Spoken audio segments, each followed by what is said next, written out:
Well, that's better. That's loads freer. Right, so let's see what it sounds like. Yeah,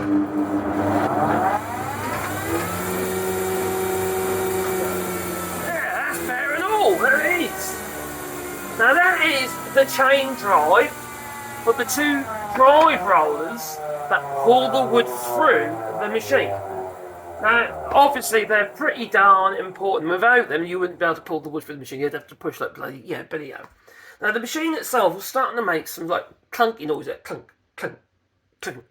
It's like a timing issue. Well, you can hear it every so often. It's every rotation of a wheel when you've got a buckled wheel on a bike. You go against your brakes. In this case, it was a stuck link on my actual chain for the drive.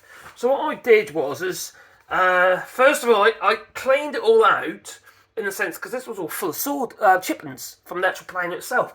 This here is the actual mechanism that pushes the table up and down. This one here, you see, now the end is over there. Now, it goes up and down there, but there's a gap around it, right? So these little chippings that don't get sucked up by the dust extractor can end up falling down here, and eventually, a repair at a time, it all builds up in there. There's shitloads in there. So I thought I'd better just take the cover off and have a look, see what's going on. And oh my god, it was a mess. All the grease that I'd used all gone hard. I normally do it every 6 months. It must be 2 years since I did it last. So the grease that I'd used had gone hard. In places sort of a bit stiff. So that ain't doing any bloody good. And that meant that the handle for the rise and fall was stiff as well. It was hard to to alter the height. Now, the other thing is, you see, when you do this, oh my god, I've got my trousers here. Got bits of grease everywhere, and I'm sitting on it. These two rollers here, with an old machine like this, you might find you either got bushers and that instead of actual roller bearings, or you might have roller bearings here, or needle bearings even, that aren't sealed. So you might have grease nipples, like on this machine. So you have to grease them with a grease gun, like this one here. You basically compress the grease into the nipple, and it'll go down into the shaft and into the bearing.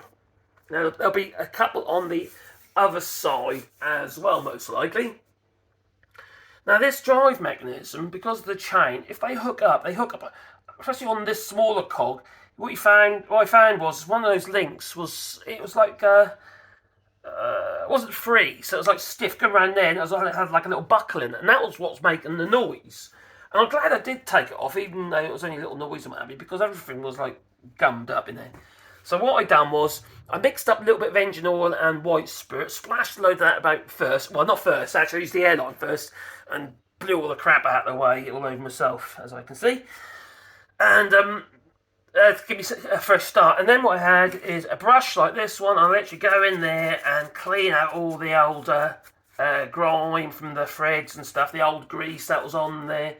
And then cleaned up with a bit of engine oil, a bit of white spirit in it. So it behaves a bit like WD-40. It helps degrease the machine. I then ragged it all over. And then I went through the process of re-greasing it. And I've used a grease with some lithium in. And this grease that I've used doesn't go hard, apparently. So it says on the tin. And you can use multi-purpose grease, that'll do the job as long as you do it regular. Some people might say, no, don't grease it, all the sawdust will stick to... Well, as long as you do it regular, alright, grease is a good idea, alright? At the very least, you need to make sure all these little bronze bushes here, there's a bush there, there's bronze, there's one in there, that's bronze, they have got to be kept clean and free from grit. Otherwise, they'll end up, getting worn really quite quickly. And it's an old machine anyway, I can't remember what year this is, but it's a very old machine. I've had it a long time. It's not the first one I've ever had. I've had several of these. And you just got to, look after them. Otherwise, they're not going to look after you, are they?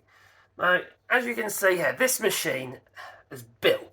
I mean, it basically, whatever depth of cut you got with this available, on the cutters, 5-6 mil. I just chew straight through it. I just pull it. I don't care. I really don't care. There isn't even a very big motor on it either. I think it's only about 2 horsepower or something. That's not that big. So yeah, but it does the job.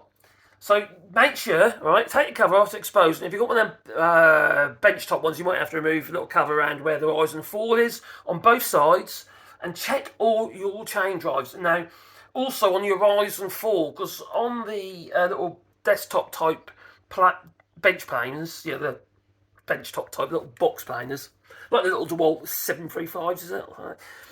Have a look underneath them, because there's a chain that goes around all the columns, because to do the rise and fall of the table. And on my old on my old Jack one, there was this chain that went around all the columns to do the rise and fall of the motor assembly. Now, that was all very well, but it used to bung up the crap underneath, you see. And so that got all jam up around the cogs. And it's the chain actually engages with, so check that as well. Also the belt drive for the actual cutter block, make sure that because you've probably got toothed belt on your cutter block, make sure there's no sawdust getting in there, because what happens is the actual tooth belt fills up with sawdust and chippings and effectively pushes the belt away from the drive cog, and eventually it just rip the belt to pieces. So that's something you need to do on a regular basis. And if it is prone of getting sawdust in all the places where you don't want it to get into, well, you don't want to get anywhere, do you really? Well, then obviously you need to make sure you check it regular. Otherwise you're hiding enough and you're going to have a break in your machine. And then it gets expensive to repair, doesn't it? You don't want that. Especially if something nasty happens while you're using it, and the blades are flying around, and yeah, that's not good. It's not good. Anyway, I just want to share that with you. And this is the Multico. I can't remember, is it the MT1 or something? This is the 230 volt version. It's not a three-phase version. There is a three-phase version of this machine. It's a British machine. It's flipping out. They've been going for donkey's years, and actually, you see they're built. It's a really nice machine. It's old. It doesn't have no soft start or anything like that. It just goes. It's but it works. And you know what? It's going to see me out, I reckon. Yeah, I've got no need whatsoever to get another one. In the day, I can put a 12-inch wide string, a 300 wide string through it without any problems at all. It's got 310mm long, very simple plane irons. There's nothing complicated, HSS plane irons. So they're easy and cheap to buy and sharpen. So it's just a really good machine. I do recommend them. I really do. Old machines, far better. Might not have all the little tweaks and all the little niceties, but if you want a machine that's going to last, something like this, all cast iron, that whole thing's cast. It weighs an absolute bomb. It's only a 12-inch machine. Anyway, tell me what you've got, if you've got a plane, a thicknesser, or just a thicknesser. Toodaloo. Leave in the comments down below. If you beat the whole like button, please beat the whole like button. And maybe subscribe to the channel, little bell icon, so you get one of us in your pocket every time I upload another video. Yeah. And I will be uploading more regular, because I had a bit of time off because my dog died and I got really depressed. Perhaps be honest about it. Toodaloo.